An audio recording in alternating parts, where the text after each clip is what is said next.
ডিসেম্বরে নির্বাচন নিয়ে মেরুকরণ ৩ দলে, সিইসির বক্তব্য এখতিয়ার বহির্ভূত। যাবতীয় অপকর্মের বৈধতা দিয়েছিল শাহবাগ, বললেন হাসনাত আব্দুল্লাহ। সমালোচনা করতে গিয়ে মুখ্য বিষয় যেন গৌণ হয়ে না যায়, বললেন তারেক রহমান। নন এমপিও শিক্ষা প্রতিষ্ঠান এমপিও ভুক্তির সিদ্ধান্ত নিয়েছে সরকার। অ্যাপেক্স গ্রুপের চেয়ারম্যান সৈয়দ মঞ্জুর এলাহি মারা গেছেন। যশোরে ধর্ষকদের সর্বোচ্চ শাস্তি সুনিশ্চিতের দাবিতে মানববন্ধন। বিদেশে জন্ম নেওয়া শিশুদের নাগরিকত্বের স্বীকৃতি দেবে মালয়েশিয়া। আফগানিস্তানের বিপক্ষে সিরিজ বাতিল করল আয়ারল্যান্ড। শুনছিলেন দিনের খবরের প্রধান প্রধান শিরোনাম, এবার বিস্তারিত। তার আগে গ্রামের কাগজের ইউটিউব চ্যানেল সাবস্ক্রাইব করুন এবং সব খবর পেতে ফেসবুক পেজ ফলো করে রাখুন।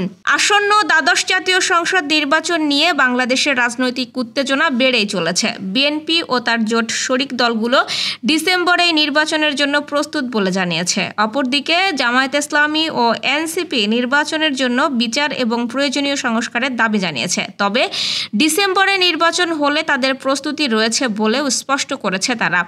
প্রধান নির্বাচন কমিশনার এএমএম নাসির উদ্দিন সম্প্রতি বলেছেন, ডিসেম্বরের টাইমলাইন অতিক্রম করতে চায় না কমিশন। তার এই বক্তব্য রাজনীতির মাঠে নানা আলোচনা সমালোচনার সৃষ্টি করেছে। বাম দলগুলো সিইসির বক্তব্যকে সমর্থন জানালেও জামায়াত ও এনসিপির নেতারা বলেছেন, নির্বাচনের তারিখ নির্ধারণের এখতিয়ার সরকারের, কমিশনের নয়। তারা সিইসির মন্তব্যকে এখতিয়ার বহির্ভূত হিসেবে অভিহিত করেছেন। বিএনপি এবং বামপন্থী দলগুলো আশা করছে সরকার ডিসেম্বরের মধ্যেই নির্বাচন অনুষ্ঠিত করবে এবং তারা সেই অনুযায়ী নির্বাচনের প্রস্তুতি সম্পন্ন করেছে। অন্যদিকে জামায়াতে ইসলামী ও এনসিপি নেতারা বলেছেন, গেল 15 বছরে অনেক ভোটার ভোট দিতে পারেননি এবং তড়িঘড়ি জাতীয় নির্বাচন হলে দেশে ফ্যাসিবাদের পুনরুত্থান ঘটতে পারে এমন আশঙ্কা প্রকাশ করছে বলে নিউজ 24 এক সংবাদে জানিয়েছে।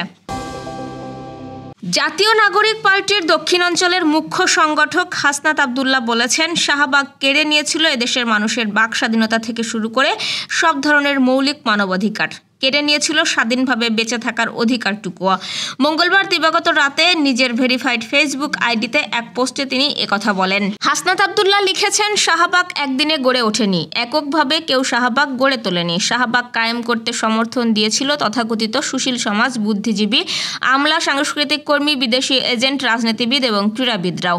তিনি লেখেন, বিচার বহির্ভূত হত্যাকাণ্ড থেকে শুরু করে গুম, খুন, আয়নাঘর, বিচারিক হত্যাকাণ্ড সহ যাবতীয় অপকর্মের বৈধতা দিয়েছিল শাহবাগ কায়েমে যারা সচেষ্ট ছিল তাদেরই প্রত্যক্ষ ও পরোক্ষ সহযোগিতায় বিগত 15 বছরে ফ্যাসিবাদ প্রতিষ্ঠিত হয়েছে। তাদের সমর্থনে ফ্যাসিস্ট হাসিনা ক্ষমতার মসনদে ছিল। দেশ ও জাতির প্রয়োজনে গুরুত্বপূর্ণ বিষয়ে আলোচনার মাধ্যমে সমস্যা সমাধানের তাগিদ দিয়েছেন বিএনপির ভারপ্রাপ্ত চেয়ারম্যান তারেক রহমান।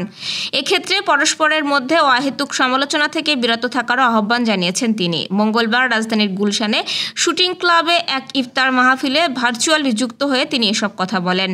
রাজনৈতিক দলগুলোর সম্মানে জাতীয়তাবাদী গণতান্ত্রিক আন্দোলন এই ইফতারের আয়োজন করে। তারেক রহমান বলেন, আমরা বাস্তবধর্মী সমালোচনা অবশ্যই করব একজন আরেকজনের, কিন্তু সমালোচনা করতে গিয়ে এমন পরিস্থিতি যেন আমরা না দাঁড়ায় যেখানে আমরা জনগণের এই ইস্যুগুলোকে, দেশের ইস্যুগুলোকে আমরা অ্যাড্রেস করতে ভুলে যাব। আমাদের কাছে অন্য কিছু মুখ্য হয়ে যাবে, এগুলো গৌণ হয়ে যাবে। যদি এটি হয়, এদেশের সম্ভাবনা তাহলে শেষ হয়ে যাবে, নষ্ট হয়ে যেতে পারে। অবশেষে নন এমপিও শিক্ষা প্রতিষ্ঠান এমপিওভুক্ত করার নীতিগত সিদ্ধান্ত নিয়েছে সরকার। দীর্ঘ 17 দিনের টানা আন্দোলনের পর শিক্ষা উপদেষ্টা ডক্টর চৌধুরী শরীফুল আবরারের সঙ্গে বৈঠকে সিদ্ধান্ত হয় বলে জানিয়েছে সম্মিলিত নন এমপিও ঐক্য পরিষদ। বুধবার থেকেই এমপিওভুক্তির প্রক্রিয়া শুরু হচ্ছে বলে জানিয়েছেন সংগঠনটি। সরকারের আশ্বাস পাওয়ার পর আন্দোলন প্রত্যাহার করেছে শিক্ষকরা। গতকাল মঙ্গলবার রাতে জাতীয় প্রেস ক্লাবের সামনে এক জরুরি সংবাদ সম্মেলনে এসব তথ্য জানান সংগঠনের প্রধান সমন্বয়ক অধ্যক্ষ মোহাম্মদ সেলিম মিয়া। বিশিষ্ট শিল্প উদ্যোক্তা অ্যাপেক্স গ্রুপের চেয়ারম্যান এবং সাবেক তত্ত্বাবধায়ক সরকারের উপদেষ্টা সৈয়দ মঞ্জুর এলাহি আর নেই। ইন্না লিল্লাহি ওয়া ইন্না ইলাইহি রাজিউন।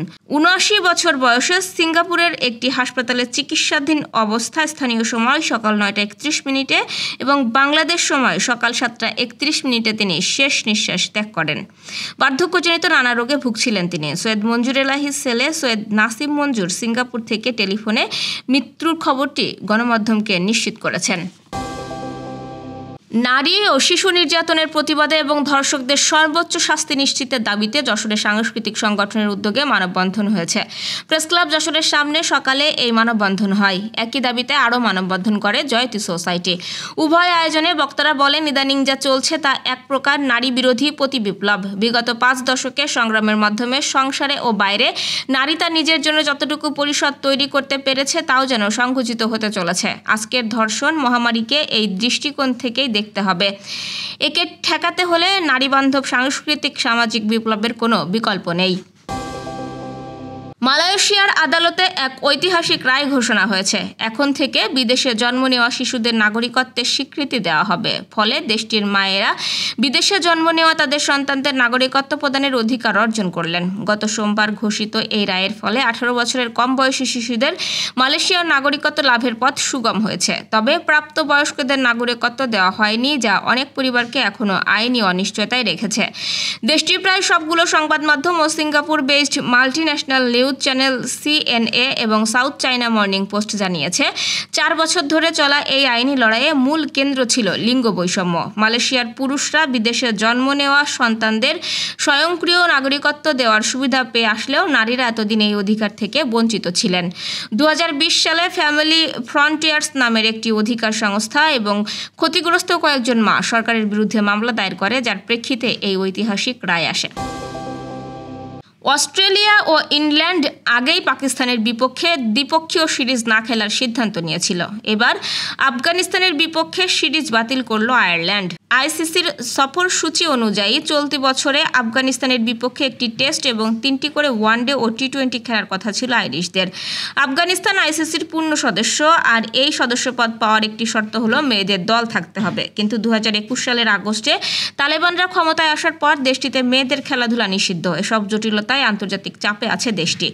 এমনকি সম্প্রতি আফগানিস্তানকে আন্তর্জাতিক ক্রিকেটে নিষিদ্ধ করারও আহ্বান জানিয়েছে আন্তর্জাতিক মানবাধিকার প্রতিষ্ঠান হিউম্যান রাইটস ওয়াচ। যদিও ক্রিকেট আয়ারল্যান্ডের প্রধান নির্বাহী ওয়ারেন ডিউট্রমের দাবি, এটি রাজনৈতিক সিদ্ধান্ত নয় বরং অর্থনৈতিক কারণে নেওয়া হয়েছে। এই ছিল দুপুরের আয়োজন। সাথে থাকার জন্য ধন্যবাদ।